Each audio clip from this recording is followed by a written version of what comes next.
समुद्री जहाज पर बहू का ससुराल और खेती। गांव का एक घर है। रात का समय है। आंगन में चटाई बिछी और पूरा परिवार गंगा देवी, रघुनाथ, सागर और नैना एक साथ बैठकर खाना खा रहे हैं। फिर क्या था बापू, सरपंच जी का पैर फिसला और सीधा गिर पड़े कीचड़ में। उन्हें देखकर सारे गांव वाले जोर जोर से हंस रहे थे। अरे चुप कर पगली, कोई सुन लेगा तो कहेगा कि रघुनाथ की छोरी सरपंच का मजाक उड़ा रही है। ले बेटा सागर, थोड़ी दाल और ले। दाल परोसते परोसते अचानक गंगा देवी बेहोश होकर गिर पड़ती हैं। माँ क्या हुआ? अरे आंखें खोलो माँ, बाबू जल्दी पानी लाओ। हे भगवान, इन्हें क्या हो गया अचानक? रघुनाथ जल्दी से पानी के छींटे मारते हैं। कुछ देर बाद गंगा देवी धीरे धीरे आंखें खोलती हैं। अरे काहे घर सिर पर उठा रखा है तुम सबने? मैं ठीक हूँ, वो बस थोड़ा सा चक्कर आ गया था। अभी हमारी जान निकल गई थी माँ। ऐसे थोड़े होता है कि आप अभी अभी भली चंगी हंस रही थी और अचानक गिर पड़ी। बापू कल सुबह सबसे पहले हम इन्हें शहर वाले डॉक्टर के पास ले जाएंगे। अरे पागल हो गया है क्या? डॉक्टर के पास क्यों जाना? अब उम्र हो गई है तेरी माँ की। दिन भर काम करके शरीर थोड़ा थक जाता है। तू बस अपने काम पर ध्यान दे मेरे लाल। मैं तो एकदम भली चंगी हूँ।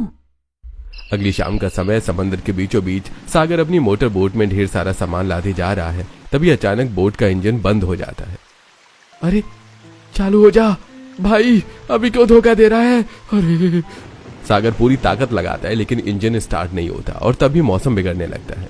हे भगवान, ये कैसा इम्तिहान है? रात हो गई है, मौसम बिगड़ रहा है और बोट भी खराब हो गई है। अगर ये माल समय पर सेठ तक नहीं पहुंचा तो वो मुझे काम से निकाल देगा और इस तूफान में मैं घर कैसे लौटूंगा?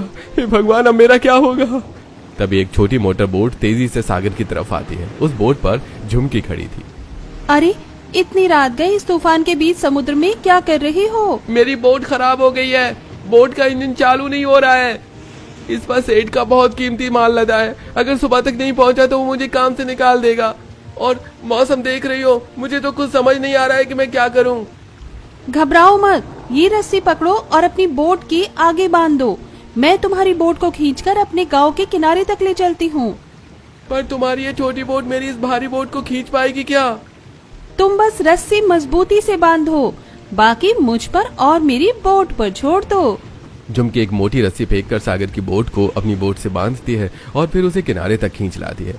और फिर झुमकी अपने छोटे से घर में चूल्हा जलाकर खाना बनाती है। लो खाना खा लो। समुद्र की ठंडी हवा लग रही है। गरम खाना खाओगे तो जान में जान आएगी। तुम्हारा बहुत बहुत शुक्रिया। अगर आज तुम ना आती तो शायद मैं और मेरी बोट दोनों समंदर में समा जाते। पर मेरा सारा माल उसी बोट में है। अगर सुबह तक सेठ को माल नहीं पहुंचा तो वो बहुत नुकसान सुनाएगा मुझे। मेरा नुकसान हो जाएगा। फिक्र मत करो, तुम खाना खाकर आराम करो। मैं तुम्हारी बोट ठीक कर दूंगी। तुम कैसे ठीक करोगी?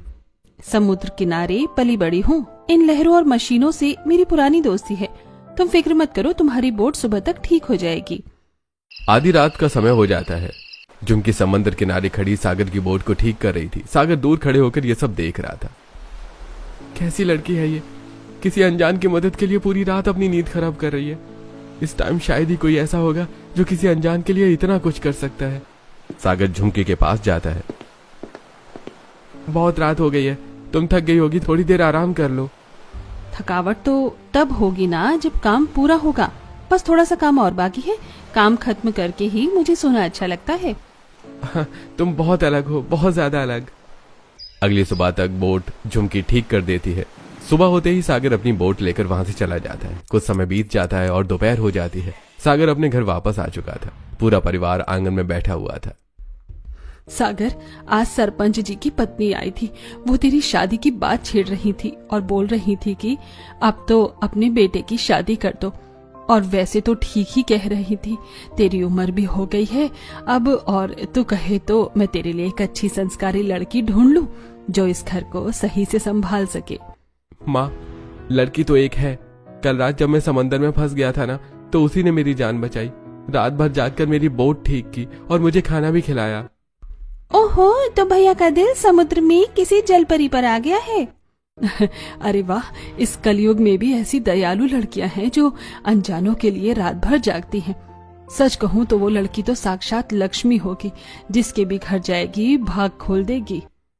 अगर माँ को वो इतनी पसंद है तो फिर देर किस बात की है, मुझे उसे एक बार फिर मिलना ही होगा। अगले दिन शाम का समय है। झुमकी समंदर किनारे खड़ी है। तभी सागर अपनी बोट लेकर वहां पहुंचता है और उसके पास आकर खड़ा हो जाता है।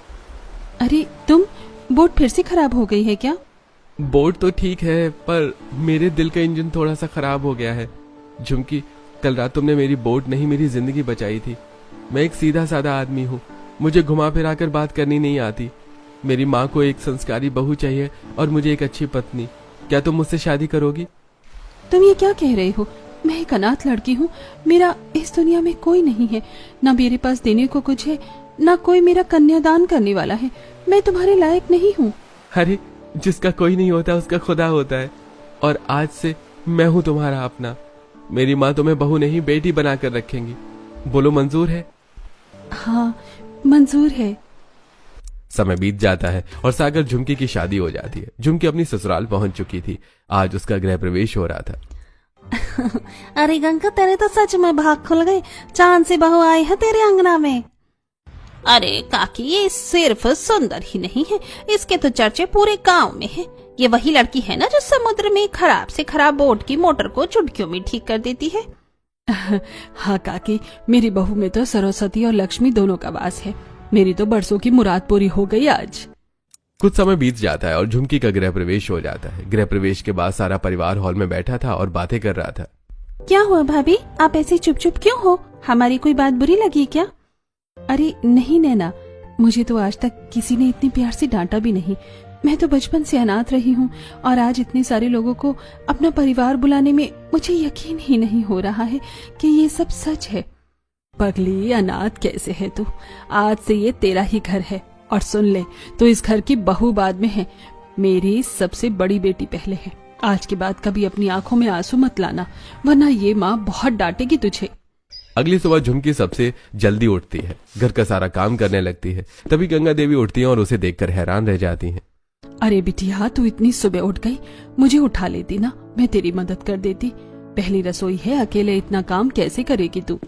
झुमकी उठती है और अपनी सास के पैर छूकर आशीर्वाद लेती है। माँ जी, आप बैठिए। आपने उम्र भर घर रसोई संभाली है, अब आराम करें। जब तक मैं हूँ, आपको सुबह उठकर काम करने की जरूरत नहीं है, मैं सब संभाल लूंगी। कुछ समय बीत जाता है और झुमकी सबके लिए खाना बनाकर तैयार करती है और फिर सभी को परोसती है। वाह, मजा आ गया। माँ, आज तक तो मुझे लगता था कि आपके हाथ का खाना ही दुनिया में सबसे बढ़िया है, पर झुमकी ने तो कमाल ही कर दिया। अरे, तो पहली रसोई का नेक भी तो देना पड़ेगा ना। ये लो बिटिया, मेरी तरफ से तुम्हारा शगुन। सभी घर वाले झुमकी को शगुन देते हैं और कुछ समय बीत जाता है और दोपहर हो जाती है। दोपहर को झुमकी की मुंह दिखाई की रस्में चल रही थी। अरे गंगा बहू तो एकदम गुलाब के फूल जैसी है, और सुना है काम में भी बड़ी होशियार है। तू तो सच में किस्मत वाली निकली। अरे किस्मत तो मेरी बहू की भी अच्छी है, जो उसे मेरे जैसा परिवार मिला है ना झुमकी? बिल्कुल माँ जी, मेरी तो पूरी दुनिया ही आप लोग हो। ऐसे कुछ समय बीत जाता है। शाम का समय था। सारा परिवार आंगन में बैठकर हंसी मजाक कर रहा था। भैया, आप भी ना, मतलब कुछ भी बोलते हो। माँ देखो ना भैया को। अरे ये तो बचपन से ही ऐसा। तभी अचानक गंगा देवी जमीन पर गिर जाती है और बेहोश हो जाती है। माँ जी, आंखें खोलिए। बापू, जल्दी चलो, इन्हें पास वाले डॉक्टर के पास लेकर चलते हैं। सभी घर वाले गंगा देवी को जल्दी से डॉक्टर के पास लेकर जाते हैं। डॉक्टर थोड़ी देर तक गंगा देवी का चेकअप करता है और फिर बाहर आता है। देखिए सागर, मेरी बात ध्यान से सुनिए। मुझे कुछ समझ में नहीं आ रहा है। तुम बिना देरी करे इन्हें शहर के किसी बड़े अस्पताल में ले जाओ। मामला कुछ सीरियस लग रहा है। पूरा परिवार जल्दी से गंगा देवी को शहर के बड़े डॉक्टर के पास ले जाता है। कुछ देर बाद डॉक्टर गंगा देवी का चेकअप करके बाहर आता है। डॉक्टर साहब, मेरी गंगा ठीक तो है ना? उसे बस थोड़ी कमजोरी आई होगी। देखिए, मैं आपको अंधेरे में नहीं रख सकता। हमने सारी रिपोर्ट्स चेक की हैं। आपकी पत्नी को कैंसर है, और वो भी लास्ट स्टेज का। कैंसर? नहीं डॉक्टर साहब, आप झूठ बोल रहे हो। मेरी माँ तो एकदम फिट है। देखिए सागर, बीमारी अंदर ही अंदर बहुत फैल चुकी है। अब हमारे हाथ में कुछ भी नहीं है। मुश्किल से इनके पास 1 या 2 महीने का समय बाकी है। अब बस आप इनके साथ जितना अच्छा वक्त बिता सकते हैं बिताइए। डॉक्टर साहब, मेरी माँ जी बहुत अच्छी है, आप पैसा जितना मांगोगे हम देंगे, बस मेरी माँ को ठीक कर दीजिए। बेटी, मेडिकल साइंस में इस स्टेज का कोई इलाज नहीं है, वो कभी पूरी तरह ठीक नहीं हो सकती। तो क्या हम उन्हें ऐसे ही घुट घुट कर मरता हुआ देखें? दवाइयां काम नहीं करेंगी बेटी, लेकिन हाँ, एक चीज है जो शायद काम कर जाए, खुशी। अगर मरीज अंदर से बहुत ज्यादा खुश हो, अगर उसकी कोई ऐसी ख्वाहिश पूरी हो जाए जो उसे जिंदगी से जोड़ दे, तो शायद वो 1-2 महीने का वक्त थोड़ा और बढ़ जाए। समय बीत जाता है। सभी घर वाले गंगा देवी को वापस घर ले आते हैं। शाम का समय हो गया था। सभी घर वालों के आगे खाना रखा हुआ था, लेकिन कोई भी खाना खा नहीं रहा था। अरे मेरे पागलो, ये क्या मुंह लटका कर बैठे हो सबके सब? खाना ठंडा हो रहा है, खा लो। भूख नहीं है माँ। मेरा प्यारा भोला बेटा, डॉक्टर ने ही तो कहा है कि 1-2 महीने हैं, तो क्या हुआ? 1-2 महीने कोई कम होते हैं क्या? इन 60 दिनों में हम इतने मजे करेंगे, इतनी यादें बनाएंगे कि पूरी जिंदगी के लिए काफी होंगी। मौत तो सबको आनी है बेटा, तो फिर इन बचे हुए दिनों को रो रो कर क्यों बर्बाद करना? अरे तू सच में पत्थर की बनी है गंगा। अरे मैं तो वैसे भी गांव की शेरनी हूँ। चलो अब सब चुपचाप खाना खाओ। नैना, मुझे तो बहुत तेज भूख लगी है, 1 रोटी और देना मेरी बच्ची। अगली सुबह झुमकी सुबह जल्दी उठकर किचन में गंगा देवी की पसंद का गर्मा गर्म नाश्ता तैयार करती है। माँ जी, देखिए आज आपकी लाडली बहू ने आपके लिए क्या बनाया है, एकदम गरम गरम पोहा और आपकी फेवरेट जलेबी। अरे वाह मेरी बच्ची, तेरे हाथों के स्वाद का तो जवाब ही नहीं। ला जल्दी से, मुंह में पानी आ रहा है। गंगा देवी जैसे ही नाश्ता खाने लगती है, तभी अचानक उसकी तबीयत बिगड़ जाती है। माँ जी, क्या हुआ? सागर, बाबूजी जल्दी आओ। कुछ समय बीत जाता है और रात हो जाती है। गंगा देवी घर के बाहर खड़े होकर खुद से बात कर रही थी, तभी झुमके पानी लेने उठती है और छुपकर गंगा देवी की बातें सुनने लगती है। हे भगवान, जिंदगी भी कैसा खेल खेलती है। मैंने तो क्या क्या सपने सजाए थे। सोचा था जब जिम्मेदारी पूरी हो जाएगी तो समुद्र के बीचों बीच एक बहुत बड़ा जहाज होगा, उसी में मेरा घर होगा। मैं वहां आराम से खड़ी होकर पानी के लहरों को देखूंगी और अपनी बाकी की जिंदगी सुकून से जीऊंगी। पर मुझे क्या पता था कि टिकट इतनी जल्दी कट जाएगा। माँ जी का इतना बड़ा सपना, और उन्होंने आज तक किसी से कुछ नहीं कहा। अगली दोपहर गंगा देवी अपने कमरे में एक पुरानी डायरी के पन्ने पर कुछ ड्राइंग बना रही थी। तभी झुमकी हाथ में चाय का कप लेकर वहां आती है। माँ जी, ये लीजिए आपकी चाय। अरे बहू, तू आ गई, रख दे चाय। माँ जी, बाहर आपको वो सरपंच जी की पत्नी बुला रही है, कह रही थी बहुत जरूरी काम है। अच्छा, मैं अभी देख कर आती हूँ, तू चाय ढक कर रख दे। गंगा देवी जैसे ही कमरे से बाहर आती है, झुमकी तुरंत वो पन्ना देखती है जिस पर गंगा देवी ने ड्राइंग की थी। उस पन्ने पर एक बहुत बड़ा और सुंदर सा जहाज बना था। वो जहाज समुद्र के बीच में है और उस पर एक छोटा सा घर बना है और उस जहाज पर एक परिवार खड़ा हंस रहा है। माँ जी, आपने मुझे बहू नहीं अपनी बेटी माना है ना? अब ये बेटी आपका ये सपना अधूरा नहीं रहने देगी। डॉक्टर ने कहा था कि अगर आपको बहुत बड़ी खुशी मिले तो शायद कोई चमत्कार हो जाए। बस अब आप फिक्र मत कीजिए। आपका सपना है ना समुद्र के बीचों बीच जहाज में घर लेने का, वो मैं पूरा करूंगी। अगली सुबह झुमकी अपने गांव जाती है और अपने पुराने दोस्त चंदा और बब्बन से मिलती है। चंदा, बब्बन, मुझे एक बहुत बड़ा और मजबूत जहाज बनाना है। कोई छोटी मोटी बोट नहीं, एक ऐसा जहाज जो समुद्र के बीच लहरों से लड़ सके, जिसमें रहने के लिए कमरे हों और सारी सुख सुविधाएं हों।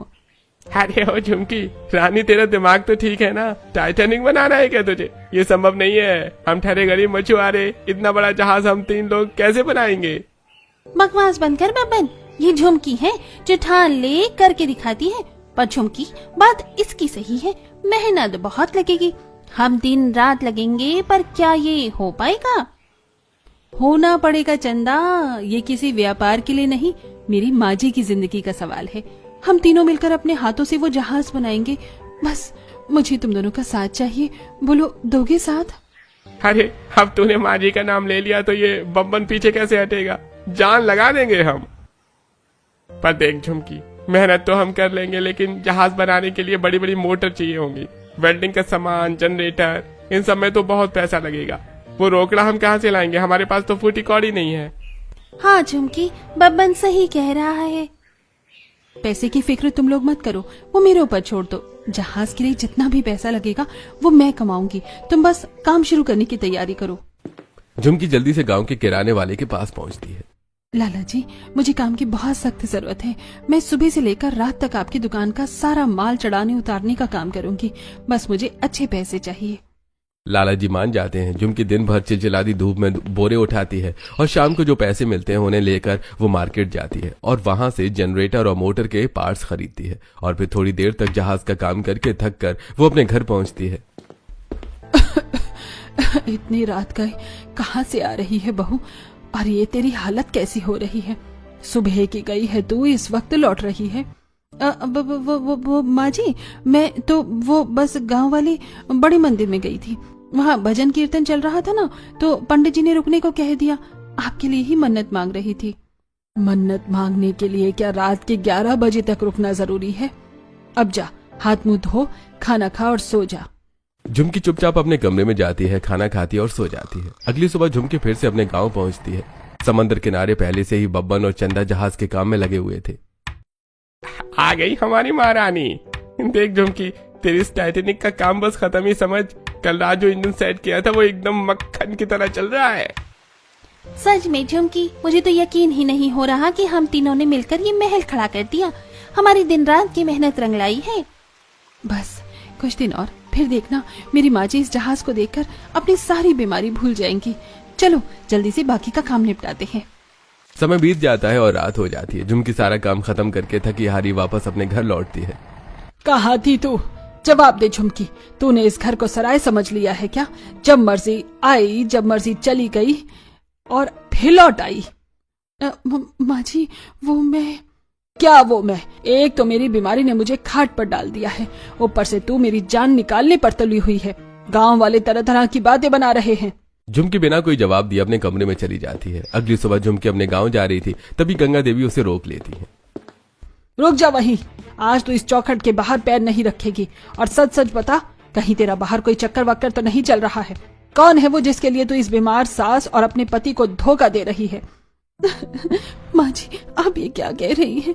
मैं आपकी बेटी हूँ, आप मुझ पर ऐसा इल्जाम कैसे लगा सकती हैं? तो और क्या सोचूं मैं? माँ बस करो, बहुत हो गया। अब ये क्या अनाप शनाप बोल रही हो झुमकी को? तू इसके बीच में मत पड़ सागर। तू नहीं जानता दुनिया कैसी है। दुनिया कैसी भी हो माँ, पर मेरी झुमकी कैसी है ये मैं बहुत अच्छे से जानता हूँ। अगर ये बाहर जा रही है तो जरूर कोई ना कोई बड़ी वजह होगी। झुमकी दुखी होकर वहां से चली जाती है और सीधे अपने गांव पहुंचती है। अरे क्या हुआ झुमकी, तू रो क्यों रही है? देख हमारा जहाज पूरा हो गया, अब रोने का नहीं हंसने का वक्त है। ये आंसू दुख के नहीं बब्बन, खुशी के हैं। देखो हमारा जहाज तैयार होकर कितना अच्छा लग रहा है। तो फिर अब इंतजार किस बात का है? चल चलकर माँ जी को लेकर आ। हाँ चंदा, कल सुबह मैं अपनी पूरी फैमिली को यहाँ लेकर आऊंगी। और सुन चंदा, तूने बड़ी बड़ी मोटर बोट सिलाई हैं। कल इस जहाज को तू ही ऑपरेट करेगी। कल एकदम तैयार रहना, मेरी माँ जी का गृह प्रवेश है इस जहाज में। अगली सुबह झुमकी अपने पूरे परिवार को लेकर समुद्र किनारे आती है और सबको अपना बनाया हुआ जहाज दिखाती है। सभी जहाज को देखकर हैरान रह जाते हैं। जहाज सच में बहुत बड़ा और अच्छा था। ये क्या है झुमकी, इतना बड़ा जहाज? ओह माय गॉड, ये तो किसी फिल्म के जहाज जैसा है। पर भाभी, ये है किसका? ये माँ जी का जहाज है। ये आपका अपना समुद्र वाला आशियाना है। मेरी बच्ची, मेरी फूल सी बच्ची, तूने मेरे लिए इतना कुछ कर दिया और मैं अंधी तुझे उल्टे सीधे ताने मारती रही। तुझ पर बदचलनी का इल्जाम लगा दिया। हे भगवान, मुझे माफ कर दे बिटिया। अरे ये क्या कर रही हैं माँ जी? आप मेरी माँ हैं, आपका पूरा हक है मुझे डांटने का। और अगर आपकी जगह कोई और भी होता ना, तो रात बिरात घर लौटने पर वो भी यही सोचता। इसमें आपकी कोई गलती नहीं है। तू बहू नहीं है मेरी, तू तो साक्षात देवी है, जिसने इस बीमार बूढ़ी की आखिरी इच्छा पूरी करने के लिए दिन रात एक कर दिया। मेरे सारे पुण्यों का फल है तू मेरी बच्ची। तभी चंदा वहां आती है। आइए माँ जी, आपके इस तैरते हुए महल में आपका स्वागत है। चलिए मैं आपको अंदर ले चलती हूँ। पूरा परिवार सीढ़ियों से जहाज पर चढ़ता है। फिर चंदा जहाज स्टार्ट करती है और जहाज समुद्र में आगे बढ़ने लगता है। कुछ समय बीत जाता है और शाम हो जाती है। जहाज समुद्र के बीचों बीच पहुंच चुका था। जहाज के खुले हिस्से में एक बड़ी सी डाइनिंग टेबल लगी थी और डाइनिंग टेबल पर बहुत सारा खाना लगा हुआ था। सारा परिवार वहां बैठा था। वाह झुमकी, समुद्र के बीच में तेरे हाथ के ये मटर पनीर खाने का जो स्वाद आ रहा है ना, ऐसा लग रहा है जैसे किसी 7 सितारा होटल में बैठा हुआ हूँ। वाह, खाना तो मजेदार है। ये जहाज वाला आइडिया भी कमाल है। बचपन याद आ गया। सही कहा जी, मुझे तो ऐसा लग रहा है जैसे मैं जवान हो गई हूँ। मेरी तो सारी बीमारी ही हवा हो गई। माँ जी, बस आप ऐसे ही हंसती रहा करो। जब आप मुस्कुराती हो ना, तो ऐसा लगता है जैसे पूरे घर में दिवाली आ गई हो। आप ऐसे ही खुश, बहुत अच्छी लगती हो। ये सब तेरी वजह से ही है मेरी बच्ची। ऐसी कुछ समय बाद पूरा परिवार गांव के घर को ताला लगाकर थोड़ा बहुत जरूरत का सामान लेकर जहाज पर रहने के लिए चले जाते हैं। ऐसी अगली सुबह गंगा देवी सूर्योदय देख रही थी, तभी नैना उनके पास आकर कहती है, क्या बात है माँ, आज तो आप तो बहुत ज्यादा खुश लग रही हो। हाँ नैना, मैं बहुत खुश हूँ, बहुत ज्यादा, क्योंकि मैंने तो मान लिया था कि मेरी जिंदगी खत्म हो गई है, पर तेरी भाभी ने सब कुछ बदल दिया। हाँ माँ, भाभी कोई आम इंसान नहीं है, वो जादूगर है, जादूगर। ऐसी कुछ समय बीत जाता और शाम हो जाती है। सूरज डूब रहा था। गंगा देवी खड़े होकर डूबते हुए सूरज को देख रही थी। नजारा तो बहुत सुंदर है, पानी ही पानी, पर काश यहाँ थोड़ी हरियाली भी होती, हमारे गाँव के खेतों जैसी। वो ताजी हवा, वो मिट्टी की सौंधी सौंधी खुशबू और वो पेड़ पौधों वाली फीलिंग। अगर यहाँ थोड़े फूल पत्ते होते ना, तो आत्मा को एकदम सुकून मिल जाता। दूर खड़ी झुमकी ये सब सुन रही थी। अच्छा माँ जी, अब आपको खेतों वाली हरियाली चाहिए? ठीक है, अब बस आप देखती जाइए कि आपकी झुमकी आपके लिए क्या क्या करती है। आपके दिल से निकली हर ख्वाहिश को अगर मैंने सच नहीं कर दिया ना, तो मेरा नाम भी झुमकी नहीं। रात हो जाती है। झुमकी सीधे जहाज के कंट्रोल केबिन में पहुंचती है, जहां चंदा बैठी हुई थी। चंदा, एक नया काम आ गया है, हमें इस जहाज पर खेती करनी है। क्या खेती? अरे ओ महारानी, दिमाग तो ठिकाने है तेरा। ये जहाज है लोहे का, कोई गांव का खेत नहीं है, तो यहाँ खेती कैसे करेगी? ये पॉसिबल ही नहीं है झुमकी। मुझसे ये नहीं हो सकता वाले शब्द मत बोल चंदा। मेरी सासू माँ ने कहा है कि उन्हें यहाँ हरियाली चाहिए तो मतलब चाहिए, उन्हें वो खेतों वाली खुशी देनी है मुझे। हम करेंगे ना जुगाड़। तेरी इसी जिद के आगे तो मैं हार जाती हूँ। ठीक है मेरी माँ, जब इतना बड़ा जहाज दिया था तो इस पर घास फूस भी उगा ही लेंगे।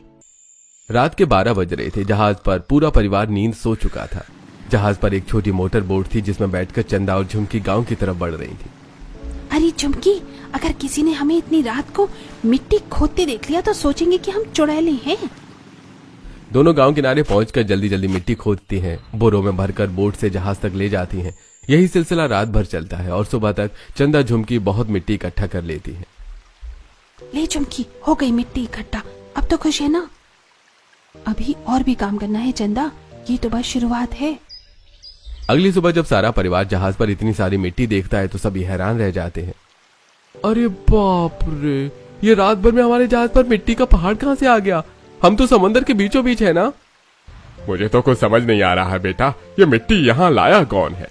ये मिट्टी मैं और चंदा लेकर आए हैं। आप लोग इतना हैरान मत होइए, अब इस जहाज पर एक सुंदर सा खेत भी बनेगा। खेत? भाभी आप मजाक कर रही हो ना?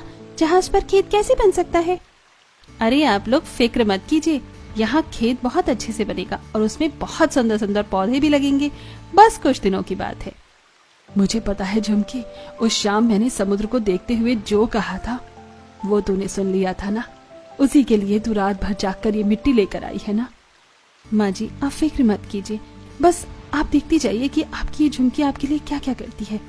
आपका हर सपना अब इस जहाज पर पूरा होगा। दोपहर का समय हो जाता है। झुमकी और चंदा जहाज के एक बड़े हिस्से पर मोटी पॉलिथीन बिछा रही हैं, ताकि जहाज के लोहे को कोई नुकसान न पहुंचे।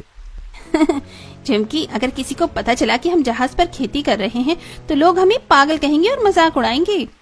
कहने दे जो कहता है, ये पागलपन मेरी माँ जी की खुशी के लिए है चंदा।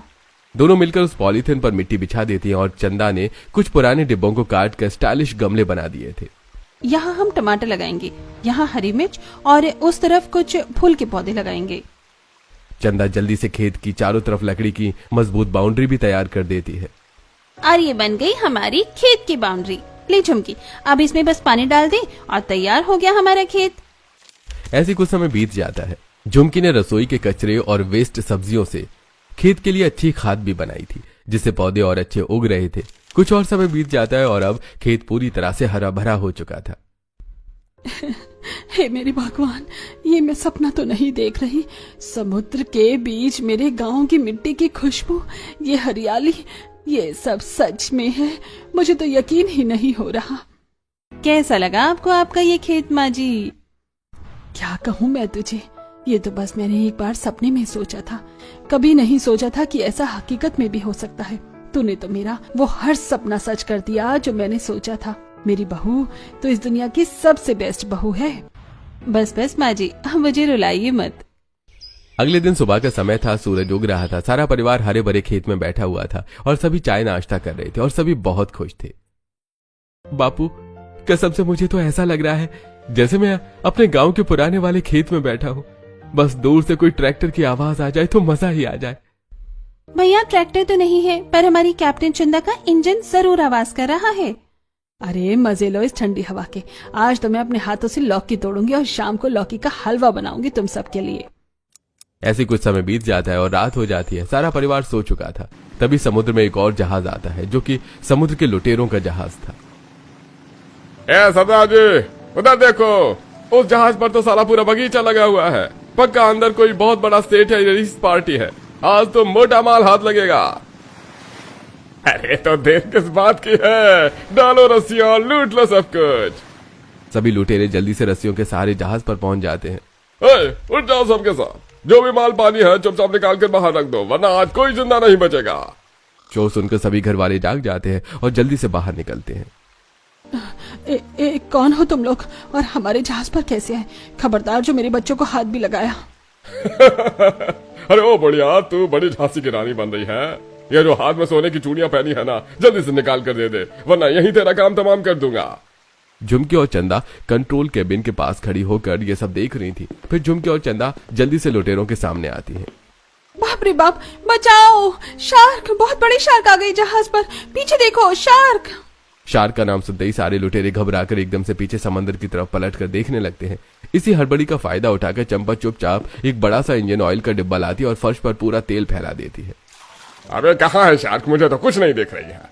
समुद्र में नहीं, शार्क तेरे पीछे खड़ी है कमीने। जैसे सभी लुटेरे पीछे मुड़ते हैं और आगे बढ़ते हैं, वैसे ही वो सभी तेल पर फिसल जाते हैं और बुरी तरह से गिर जाते हैं। हाय हाय मेरी कमार है, अबे ये तेल कहाँ से आ गया? तेरी हिम्मत कैसे हुई मेरी माँ जी को हाथ लगाने की? तूने मेरी माँ जी को डराया। सोने की चूड़ियां चाहिए तुझे, अब मैं देती हूँ तुझे चूड़ियां। झुमकी जल्दी से एक डंडा उठाती है और सभी लुटेरों को पीटना शुरू कर देती है। सभी लुटेरे जोर जोर से चिल्ला रहे थे। अरे बाप रे, अरे बचाओ इस चुड़ैल से, अरे सरदार भागो यहाँ से, ये तो हमें जान से मार देंगी। भागोगे कैसे? आज तो इन सब की अच्छे से खातिरदारी होगी। झुमकी और चंदा मिलकर उन लुटेरों को डंडे से पीट पीट कर अधमरा कर देती हैं और फिर उन्हें रस्सियों से बांध देती हैं। मैंने पुलिस को फोन कर दिया है, अभी पुलिस आती ही होगी, फिर पुलिस भी तुम्हारी खातिरदारी करेगी। तभी अचानक गंगा देवी बेहोश होकर गिर जाती हैं। माँ जी आंखें खोलिए माँ जी। सागर जल्दी बोट निकालो, माँ जी को अस्पताल ले जाना होगा। पूरा परिवार जल्दी से गंगा देवी को बोट से हॉस्पिटल ले जाता है। हॉस्पिटल पहुंचकर डॉक्टर जल्दी से गंगा देवी का इलाज शुरू करते हैं और कुछ समय बाद बाहर आते हैं। अरे डॉक्टर साहब, गंगा कैसी है? वो ठीक तो है ना? उसे कुछ हुआ तो नहीं ना? रोइए मत, मैं सीरियस इसलिए हूं क्योंकि मुझे यकीन ही नहीं हो रहा है कि ये कैसे पॉसिबल है। मैंने अपने पूरे करियर में ऐसा केस नहीं देखा। डॉक्टर साहब पहेलियां मत बुझाइए, मेरी सासू माँ ठीक तो है ना? कुछ हुआ तो नहीं उन्हें? वह बिल्कुल ठीक है, और सबसे बड़ी हैरानी की बात यह है कि उनके शरीर से कैंसर के लक्षण अपने आप कम हो रहे हैं। उनकी बीमारी बहुत तेजी से रिकवर हो रही है। मुझे नहीं पता ये कैसे हुआ, पर सच कहूं तो ये किसी मैजिक से कम नहीं है। डॉक्टर की बात सुनकर पूरा परिवार खुश हो जाता है। चमत्कार, मतलब मेरी माँ अब मुझे छोड़कर नहीं जाएगी, वो हमारे साथ रहेगी। हाँ सागर, और ये चमत्कार किसी दवा से नहीं बल्कि सच्ची खुशी ने किया है। पिछले कुछ दिनों से मैं इन्हें जो सुकून, प्यार और खुशी मिली है, उसने उनके शरीर में बीमारी से लड़ने की ताकत पैदा कर दी है। आप लोगों ने जो भी किया है उसने उनकी जिंदगी बढ़ा दी है। तेरा लाख लाख शुक्र है मेरे भगवान, मेरी माँ जी को मुझसे दूर नहीं किया तूने। कुछ दिनों बाद गंगा देवी को हॉस्पिटल से छुट्टी मिल गई थी। फिर पूरा परिवार एक साथ जहाज पर वापस लौट आता है। लुटेरों ने जहाज को तोड़ फोड़ दिया था, लेकिन झुमकी और चंदा ने सब कुछ ठीक कर दिया था और उन्होंने जहाज को पहले से और ज्यादा सुंदर बना दिया था और जहाज पर पहले से ज्यादा हरियाली भी हो गई थी। अरे ये सब इतनी जल्दी कैसे ठीक कर दिया तुम दोनों ने? ये तो पहले से भी ज्यादा सुंदर लग रहा है। अरे माँ जी, आपकी बहू है ना, ये 24 घंटे बिजली की तरह दौड़ती है। मुझे भी चैन से सोने नहीं दिया। कहा मेरी माँ जी के आने से पहले उनका जहाज एकदम चकाचक होना चाहिए। कुछ समय बीत जाता है और शाम हो जाती है। सूरज डूब रहा था। सारा परिवार हरे भरे खेतों के बीच में बैठा हुआ था और सभी चाय पी रहे थे और सभी साथ में बात कर रहे थे। भाभी मान गए आपके इस दिमाग को। समुद्र के बीच जहाज पर खेत तो लगा दिया आपने। अब मैं सोच रही हूँ कि एक गाय भी लाकर यहीं बांध लेते हैं, फिर तो अपना पूरा का पूरा गांव ही समुद्र में तैरने लगेगा। अरे नैना, गाय का तो पता नहीं, पर भाभी से बचकर रहना। ये झुमकी है, इसके साथ रही ना तो बादलों पर भी हल चलवा देगी। मैंने तो जहाज का कप्तान बनने का सोचा था, पर इसने मुझे समुद्र का किसान बना दिया। लोग कहते हैं बेटियां घर को स्वर्ग बनाती हैं, पर मैं कहती हूँ हर घर में तेरी जैसी बहू हो तो कोई सास बुढ़ापे में न रोए। तूने मेरी खातिर नींद छोड़ी, ताने सहे, मेरी डांट भी, पर कभी किसी से कुछ नहीं कहा। बस दिन रात मेरा सपना पूरा करती रही। सच में तेरी जैसी बहू इस दुनिया में कोई नहीं है। बापूजी, माँ जी, आप लोग मुझे रुलाने का कोई मौका नहीं छोड़ते ना। सच कहूँ तो ये जहाज, खेत, समुद्र सब फीके हैं। असली दौलत माँ बाप का प्यार है जो मुझे कभी नहीं मिला, पर आप लोगों ने मुझे इतना प्यार दिया। माँ बाप बच्चों के सपने पूरे करते हैं, पर कम ही बच्चे उनके सपने पूरे करते हैं, और ये मौका मुझे मिला। बस आप दोनों की ये मुस्कान ही मेरी जन्नत है। आपका आशीर्वाद ही मेरी असली खुशी है।